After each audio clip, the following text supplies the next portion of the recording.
Wherever love goes, there is also misery. It's no mystery. And you and I, we got history, yeah.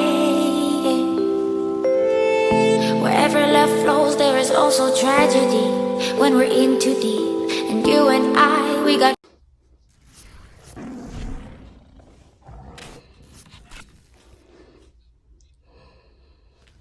Hey everyone, just a heads up, G Fuel is running a little flash sale right now, so until Tuesday, code IMMORTAL will actually get you 30% off your entire order. So if you want to grab a new tub, shaker, or starter pack, now is a great time to do so. But anyways, on to today's video. How doing? Ladies and gentlemen, hey, hi, how you doing? Welcome back to the channel. Today is pretty cool. I guess this is like the first ever Black Ops Cold War news video since the game was officially announced. It is the first of many, I should say, and despite the game literally just being announced a few days ago, we actually have quite a bit of intel to go over regarding some of the characters we can expect to see, some in-game functions like how Warzone is going to be approached, and also how the matchmaking is going to work according to some leaks, and even more. So, as we go over everything today, if you guys enjoy the video at any point, or if you're just excited for Black Ops Cold War, let me know by dropping a like on it. And of course, if you're new to the channel, we're going to be covering all the latest news intel for COD 2020 as it comes out. So feel free to subscribe with your notifications turned on to stay up to date with all of that. Now, first and foremost, we've got some official info coming straight from Treyarch and Call of Duty themselves that honestly doesn't give us a ton of insight, but for what it's worth, I do think it is pretty cool.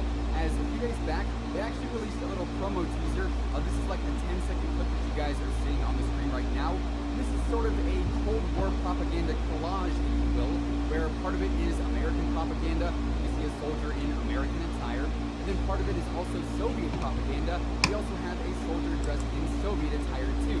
Then we see the official Black Ops Cold War key art or cover art. And side note here, I think this looks absolutely awesome. I love the fact that it's colorful and kind of flashy in a way. It is really unique compared to a lot of the other cover arts we have, especially the Black Ops ones, which have always been a bit more relaxed, I guess you could say. But yeah, you see this sort of split soldier piece here. This appears to be the same person on both sides, American and also Soviet, which kind of calls back to the initial teaser trailer that we got a few days back, that describes the spy named Perseus. I think that's how it's pronounced. And maybe that's what this half-Soviet, half-American art is sort of breaking down there. But also, I'm pretty sure that this is actually Hudson from the original Black Ops series. Hudson, of course, is known for the iconic glasses. We see that in this little teaser on the Soviet side specifically. And considering Hudson worked for the CIA in the original Black Ops games, I think it would make a lot of sense to have him in Black Ops Cold War as well. So it seems Hudson may be one of the returning characters from the original series, which I think is really, really cool. Now, on the contrary, the character that we may not see return, at least in the way that we know him, is Frank Woods. And I know, Frank Woods is, I would actually say, like the face of Black Ops, if you will. When I think about Black Ops, I think about Frank Woods, right? But Frank Woods that we know from the original games does not seem to be returning, as James C. Burns, the voice actor for the original Woods, responded to a tweet saying, "So bummed out that you're not returning to voice Woods in the next COD," by saying, "Kinda makes two of us at Sergeant Frank Woods." So, clearly, James C. Burns is not voicing Woods if Woods is in fact returning in Black Ops Cold War, which we can assume he is because there are voice lines in Modern Warfare and Warzone that were leaked a while back that are clearly Frank Woods, but they're not voiced by James C. Burns. So as of now, it looks like Hudson and also, I guess, a new-ish version of Woods will be in Black Ops Cold War.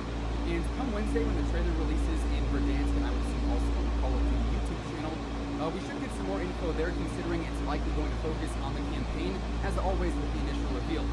So more to come on that then, and of course, we're going to be covering that when it happens. Anyways, moving on, we also got some info earlier this week from Tom Henderson, aka Long Sensation, who has a pretty credible track record with leaks and just inside information on Call of Duty. He actually talked about a lot of Modern Warfare stuff prior to its reveal and launch that came true. So, all things considered, Tom definitely has a pretty solid track record. But, as always with these leaks and rumors, especially because they're not coming directly from in-game files that we've seen throughout the year with Modern Warfare, we do have to take them with a grain of salt as these things are subject to change. However, that said, Tom mentioned over on Twitter some new info on how exactly Warzone is going to connect the two games by saying, Warzone News. Warzone will connect Modern Warfare, Black Ops Cold War, and the standalone Warzone title.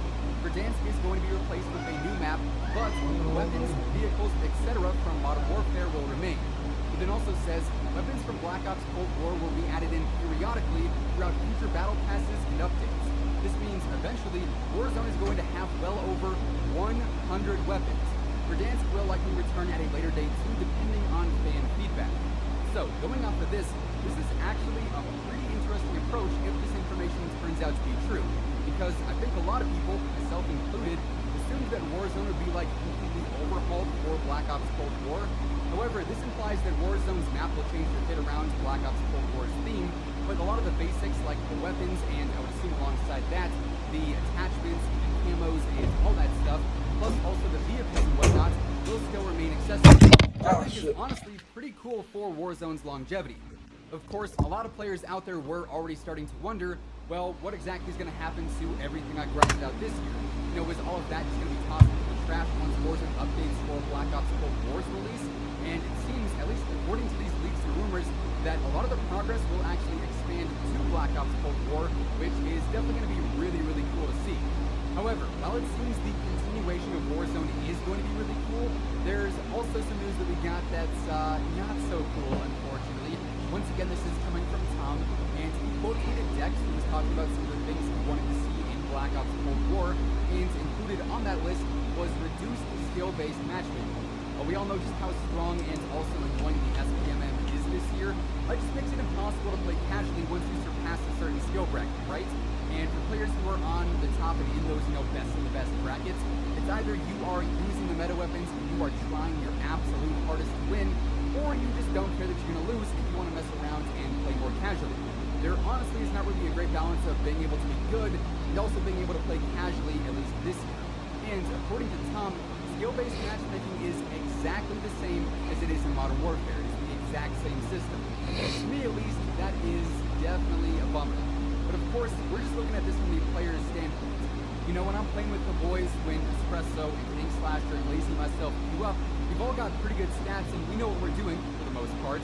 And in turn, we're constantly matched up with players like Swag and Bobby and Steve and Crimsix, all of which we've run into multiple times throughout the year.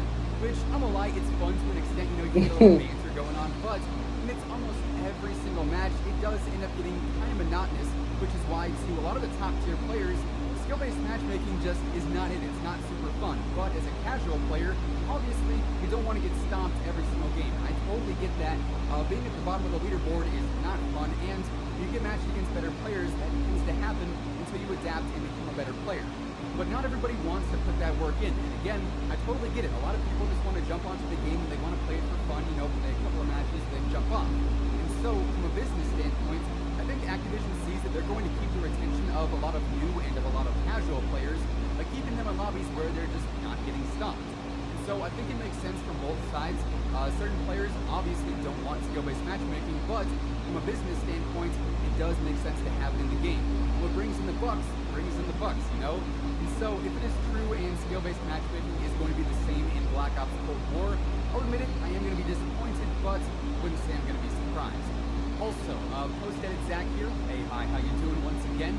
So, kind of interesting, I had already made this video and had it ready to upload and whatnot, and then we got a pretty interesting leak coming from PodTracker that was then reported on by Charlie Intel. And apparently, some data miners actually found some references to an upcoming beta for Black Ops Cold War. It's going to be available as a pre-order bonus. So, similar to what we've seen before, if you pre-order the game, you'll actually get into the beta. However, from this leak, there were not any dates mentioned for it, so that is still sort of up in the air there. Of course, since we don't even know when the official release for the entire game is, it does make it kind of hard to figure out when exactly the beta might be. But considering the game is still planned to launch in the fall, the beta could actually be coming up here pretty soon. I would say maybe even towards the end of Season 5 if I had to guess. And of course, as we get more details there, I'll be sure to keep you guys updated. So yeah, with all of that being said, that is effectively what we just learned about Black Ops Cold War, and that is going to wrap things up for today. If you guys enjoyed the video, or if you're just excited for Call of Duty 2020, let me know by dropping a like on it. And of course, if you're new here, and you want to stay up to date with the latest Call of Duty news, intel, updates, leaks, and everything in between, Feel free to subscribe with your notifications turned on, that way you'll always know whenever I upload a new video. As always, if you want to check out any of my partners, be sure to use code IMMORTAL on all Scuf, G Fuel, Control Freak, and Respawn products. All of those links can be found in the description below, and once again, thanks so much for tuning in. Until next time, take it easy, have an awesome rest of your day, and I'll catch you guys later.